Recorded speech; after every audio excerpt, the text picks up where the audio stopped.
টেবিলে টাকা আমি এই অফিসে যাই, অফিসে যাওয়ার পথে আমি দিয়ে দিচ্ছি। আর হচ্ছে তোমার দোকান সদাইয়ের বিলটা, তো দোকান সদাইয়ের বিলটা আমি অফিস থেকে ফেরার পথে আমি দিয়ে দেবো, ঠিক আছে? আর তুমি তোমার খেয়াল মানে ওষুধপত্র ঠিকঠাক খেও আর নিজের খেয়াল রেখো, ঠিক আছে? আমি আসছি তাহলে বাবা।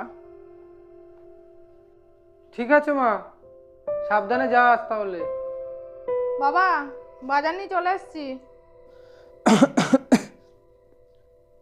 হ্যাঁ মা, ভালো করেছিস রে।